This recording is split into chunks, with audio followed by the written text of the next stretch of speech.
Matthew chapter 14. This is Jesus walking on the water in the midst of the storm. Matthew 14. And again, as we were sitting on the beach of Peter's primacy.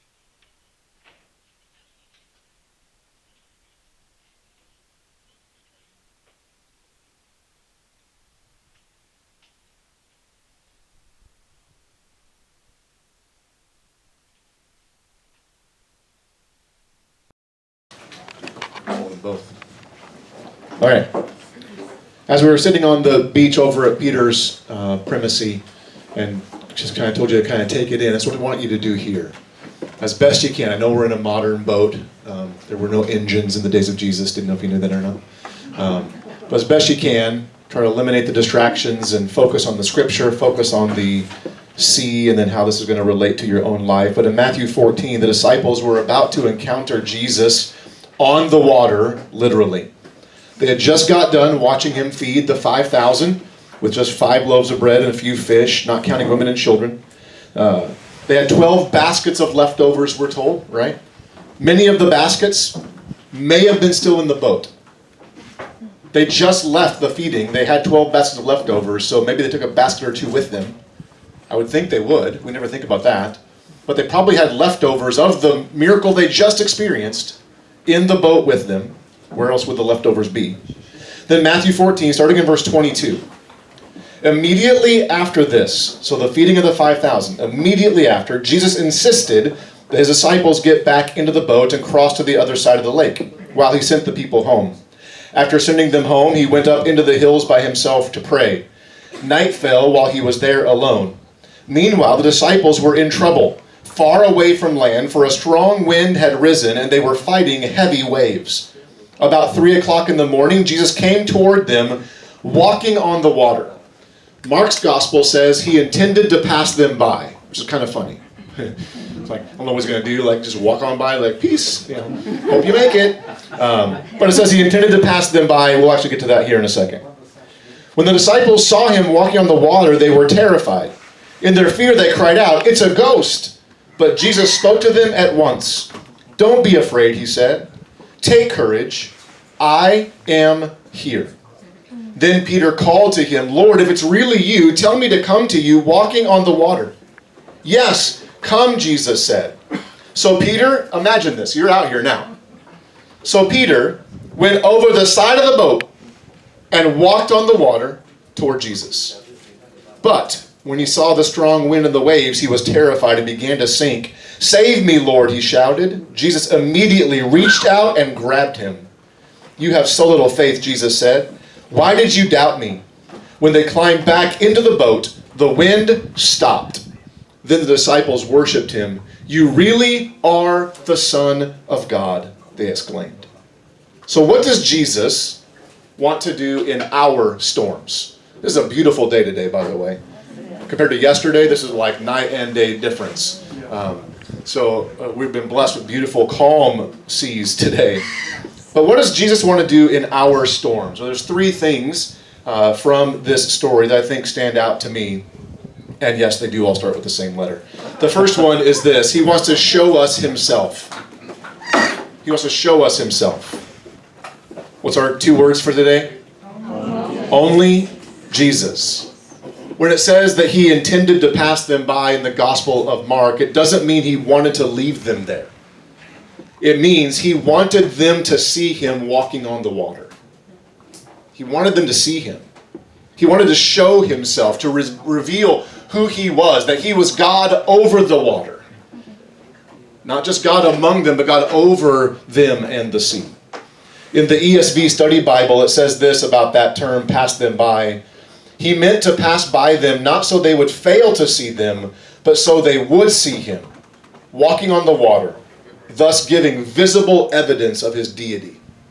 So the idea of passing by did not indicate that Christ was ignoring them in their peril, but that he was about to reveal who he really was.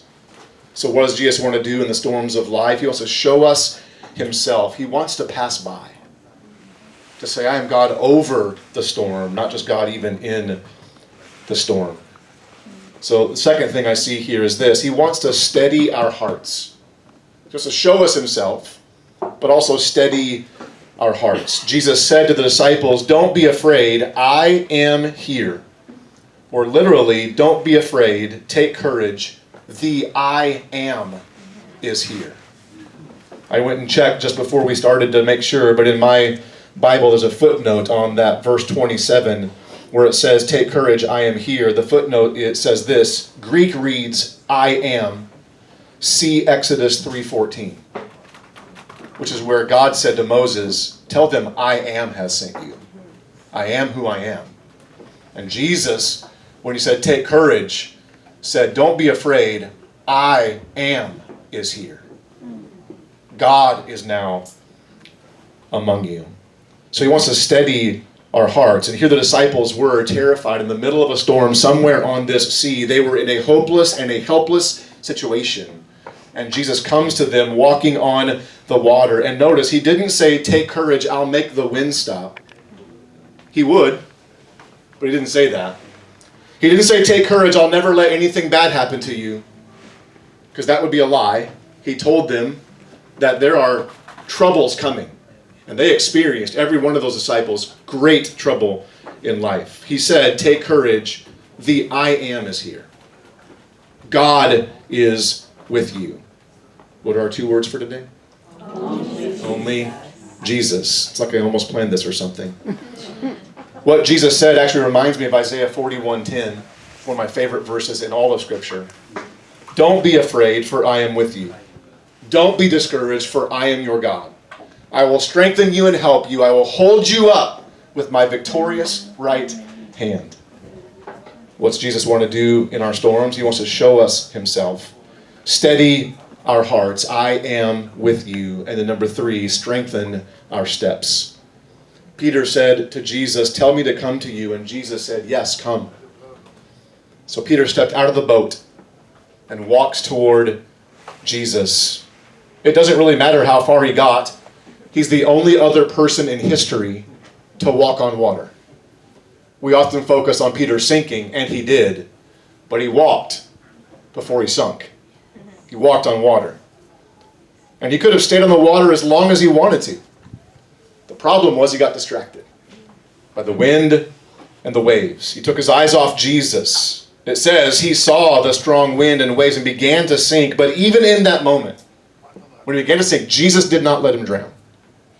He reached out, he says immediately after he says, save me, Lord, he reached out and grabbed him. And I have to believe he reached out with his right hand. His victorious right hand. And pulled Peter up on the water. And it says they got in the boat and the wind and waves stopped. And the disciples said, you really are the Son of God. Ever wonder how Jesus and Peter got back in the boat? They had to walk on water again. Peter walked twice on water. Once towards Jesus before he sank, and once with Jesus as they went back to the boat. Maybe they walked hand in hand, or arm in arm, as they got back into the boat. Jesus strengthened the steps of Peter to walk on water. So what does Jesus want to do for us in our storms? He wants to show himself. Only Jesus wants to steady our hearts. I am with you, and wants to strengthen our steps that you can walk on water. Not now, don't try it. You can walk on water in the midst of your storm as well. No matter what you are going through, Jesus comes to you walking on the water. And don't forget, this is huge to me. They probably had 12 baskets of leftover food in the boat with them from the miracle of the loaves and fishes, meaning all the evidence they needed to overcome the storm was already in the boat. Don't let the burden of your storm keep you from remembering what God's already revealed in the baskets. Isn't that huge? Don't let the burden of your storm keep you from remembering what God already revealed in the baskets. The miracle of the loaves and fishes. So Devin, where'd Devin go? He's back there. He's going to lead us in a song. I think we're singing it as well. Is that right? So if you have your lyric books with you, we're going to sing It Is Well.